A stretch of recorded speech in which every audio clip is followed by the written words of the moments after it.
개똥 같은 인생이란 게 이런 거겠죠. 남들 보기엔 부러울 것 없는 직장과 아내가 있는데도 하루하루가 지옥 같다니까요. 이 망할 고민을 누구한테 말해볼 수도 없고 그냥 이렇게라도 풀어놓아야 속이 좀 시원해질 것 같아서요. 여러분, 절대 처가 식구랑 같이 살지 마세요. 아무리 잘 지내도 언젠간 문제가 생기기 마련이니까요. 특히 처제가 외모까지 출중하다면 정신 건강에 심각한 해가 됩니다. 제 경우처럼요. 일단 상황 설명부터 할게요. 제 아내와 처제는 다른 자매들과는 달리 특별하게 친한 사이였어요. 하루 이틀에 한 번씩은 꼭 연락하고 카톡이나 문자도 끊임없이 주고받곤 했죠. 평범한 일상이었는데 6개월 전부터 처제가 우리 집에 들어와 살게 되면서 이 고통이 시작됐네요. 아내는 공학박사 연구원으로 바쁘게 일하고 처제는 연극영화과 출신 백수인데 간간히 오디션은 보러 다니고 있었어요. 단편 영화에 출연했다고 들었는데 아직 작품에 나온 건 직접 보지는 못했죠.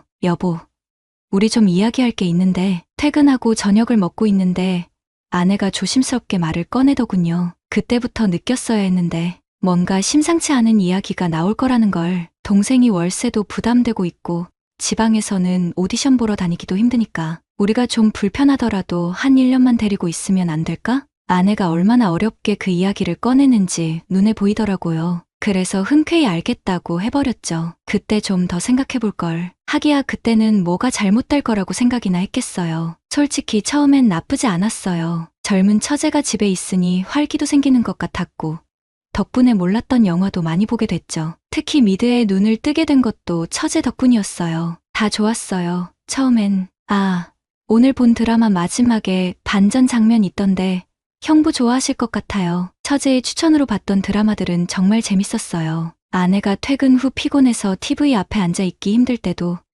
처제는 열정적으로 영화와 드라마 이야기를 들려주곤 했죠. 이거 보세요.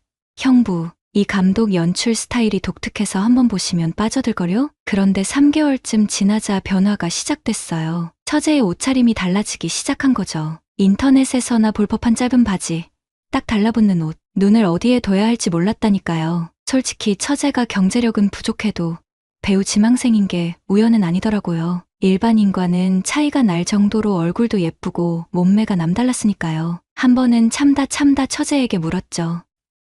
그 옷이 좀 그게 뭐냐? 형부, 배우는 몸매 관리 잘해야 하는데 헐렁한 옷 입으면 관리가 안 돼요. 뭐 그렇게 대답하더군요. 그날 이후로 아내가 뭐라고 했는지 모르겠지만 굳이 제가 또 처제에게 지적할 수도 없는 노릇이었죠. 그렇다고 처제가 문란하거나 그런 건 아니었어요. 오히려 대화해보면 생각도 제대로 된 보수적인 여성이었으니까요. 진짜 문제는 여기서부터였어요. 어느 날 평소처럼 셋이 술을 마시고 있었는데 처제가 갑자기 튀어나온 말이 형부 같은 남자가 있었으면 지금 당장 결혼했을 텐데 그런 말을 자주 하기 시작했어요. 처음엔 그냥 농담으로 넘겼는데 이따금씩 저를 쳐다보는 눈길이 달라진 걸 느꼈죠. 아무리 가족이라도 자연스럽게 팔짱을 끼거나 하는 일도 생겼고 솔직히 그때만 해도 설마 처제가 그런 생각을? 미쳤나? 싶었죠. 그런 잘못된 상상은 잠시뿐이었어요. 그냥 처제가 나를 편하게 생각해서 그런가 보다 하고 넘겼죠. 그럴 수밖에 없었어요. 다른 생각을 하는 순간 제가 개떼끼가 되는 거니까. 그런데 어느 날 아내가 국제 컨퍼런스 참석으로 일주일 동안 집을 비우게 됐어요. 처제와 둘이서만 지내게 된 거죠. 공기가 무겁다고 느껴질 만큼 어색했어요. 그래서 일부러 일을 핑계 삼아 자정이 넘어 새벽이 다 돼서야 집에 들어갔죠. 형부, 오늘도 늦게 들어오시네요. 그렇게 늦게 들어가기를 3일째 되던 날 피곤해서 바로 잠들었는데 뭔가 인기척이 느껴져서 봤더니 처제가 방문을 살짝 열어보더라고요. 무슨 볼일이 있나 싶었는데 조용히 다시 문을 닫고 나가더군요. 그 다음 날도 늦게 들어가려고 하는데 카톡이 왔어요. 형부 요즘 매일 같이 야근하느라 힘드실 텐데 가능하면 일찍 들어오세요. 맛있는 거 잔뜩 준비했어요. 그때 가슴이 뜨끔했어요. 아내가 없어서 어색하다는 걸 너무 티를 낸 건 아닐까 싶었죠. 그래서 오늘은 일이 일찍 끝날 것 같다고 답장하고 평소보다 일찍 집으로 들어갔습니다. 처제는 언제부터 준비한 건지 상이 휘어질 정도로 진수성찬을 차려놨더군요. 함께 식사를 하는데 형부, 얼굴 잘 먹겠습니다. 장난을 치면서 오랜만에 같이 술이나 한잔하자고 하더라고요. 한 잔씩 마시다 보니 금세 술에 취했고 처제는 갑자기 고민 상담을 털어놓기 시작했어요. 생각처럼 일이 잘 안 풀려요. 하면서 시작해 짝사랑하는 남자가 생겼는데 이뤄질 수가 없어서 고민이에요. 그래서 제가 물었죠. 처제 정도 외모면 어떤 남자든 꼬실 수 있을 텐데 무슨 남자를 좋아하길래 그렇게 고민이야? 그냥 고백하면 거절할 남자가 있을까? 웃으면서 말했는데 처제의 대답이 형부도 제가 고백하면 받아주실 거예요? 순간 정적이 흘렀어요. 술에 취해서 잘못 들은 건가 싶었고 농담으로 받아들였죠. 그럼 내가 총각 때 처제 같은 사람이랑 술 마시면 너무 긴장해서 손이 덜덜 떨렸겠다. 처제도 기분이 좋은지 형부는 말을 왜 이렇게 웃기게 해요? 하면서 박장대소를 하더라고요. 그렇게 술 마시다가 처제가 새 영화를 추천해준다며 영화를 틀었고 함께 맥주 마시며 보다가 저도 모르게 잠들었어요. 그런데 뭔가 손을 잡는 기분이 들어 살짝 눈을 떠보니 처제가 제 손을 잡고 있더라고요. 아무리 술에 취했다 해도 이건 뭔가 의미가 있지 않나. 온갖 생각이 들었죠. 눈을 뜨고 꾸짖어야 하나 아니면 계속 자는 척해야 하나 고민하는데 처제가 조용히 일어나 살금살금 방으로 들어가더군요. 겨우 10초 정도 됐을 텐데 시간이 멈춘 것처럼 느껴졌어요. 다음 날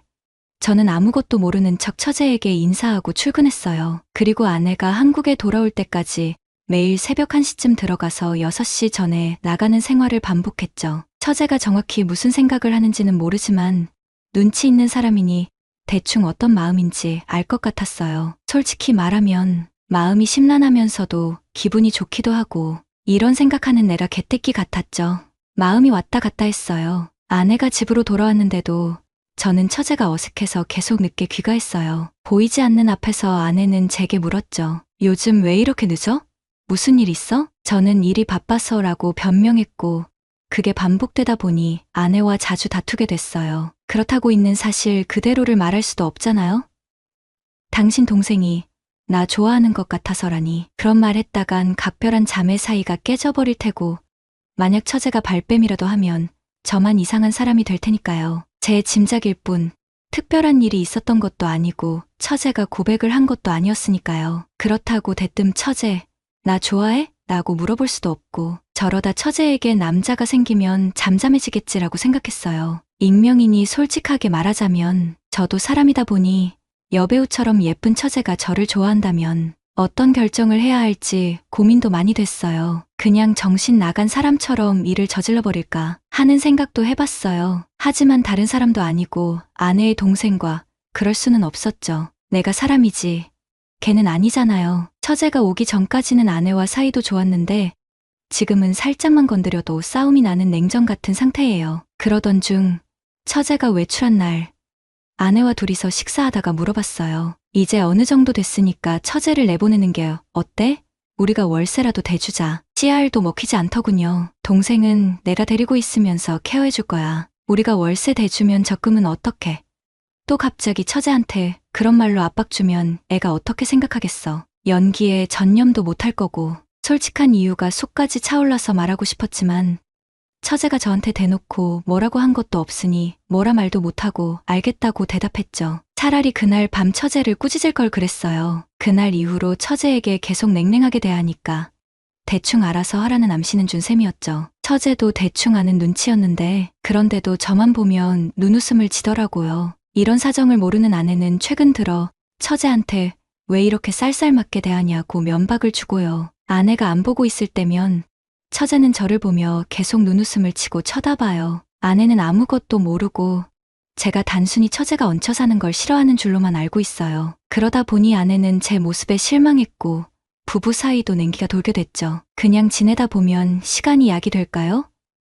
아니면 털어놓으면 돌이킬 수 없는 일이 될까요? 고민이네요. 그리고 만약 이렇게 시간만 보내다가 와이프가 알게 되기라도 하면 왜 미리 말 안 했냐고 추궁할 테고 진퇴양난이에요. 그런데 며칠 뒤에 아내가 또 다시 일주일 동안 해외 출장을 간다고 하네요. 처제를 어떻게 하면 좋을지 걱정됩니다. 일주일 후 아내의 출장이 시작됐어요. 첫날부터 평소보다 더 늦게 귀가하려고 했죠. 근데 그날따라 회사에서 일이 일찍 끝나버렸어요. 어쩔 수 없이 집에 일찍 들어가니 형부, 와, 일찍 오셨네요. 처제가 반갑게 맞아주더군요. 평소와 다름없이 행동하려 했지만 어색함이 가시질 않았어요. 네. 오늘은 일이 빨리 끝나서 마침 잘 됐네요. 오늘 특별히 요리했어요. 형부 좋아하시는 소갈비찜이요. 처제는 앞치마를 두른 채 주방에서 분주하게 움직이고 있었어요. 집 안에는 고기 익는 향이 가득했고 식탁은 이미 세팅돼 있었죠. 이렇게 신경 쓸 필요 없는데. 아니에요. 형부가 매일 늦게 들어오시는 것도 다 제 때문이잖아요. 제가 없었으면 누나랑 평화롭게 지내셨을 텐데. 처제의 말에 갑자기 마음이 무거워졌어요. 내가 너무 티를 낸 건가? 생각보다 처제가 상황을 더 잘 파악하고 있는 건가? 여러 생각이 머릿속을 스쳐 지나갔죠. 아니야. 그런 거 아니야. 알아요. 형부가 절 피하는 거, 제가 그날 밤 이상한 행동에서 그런 거죠? 심장이 쿵 내려앉는 느낌이었어요. 그때 그 순간을 기억하고 있었던 거죠. 대답을 어떻게 해야 할지 몰라 머뭇거리고 있는데 처제가 다가와 테이블에 앉았어요. 사실 말하기 좀 그런데 형부가 마음에 들어요. 내가 이런 말 하면 안 되는 거 알아요. 언니한테도 미안하고 근데 어쩔 수 없어요. 처제야, 그게 말하지 마세요. 그냥 들어주세요. 저도 이런 감정이 생길 줄 몰랐어요. 처음엔 그냥 형부가 좋은 사람이라고만 생각했는데 같이 살다 보니 자꾸 신경 쓰이더라고요. 처제의 말은 계속됐고 저는 어떻게 대응해야 할지 몰라 당황스러웠어요. 그때 갑자기 현관문 열리는 소리가 들렸어요. 여보.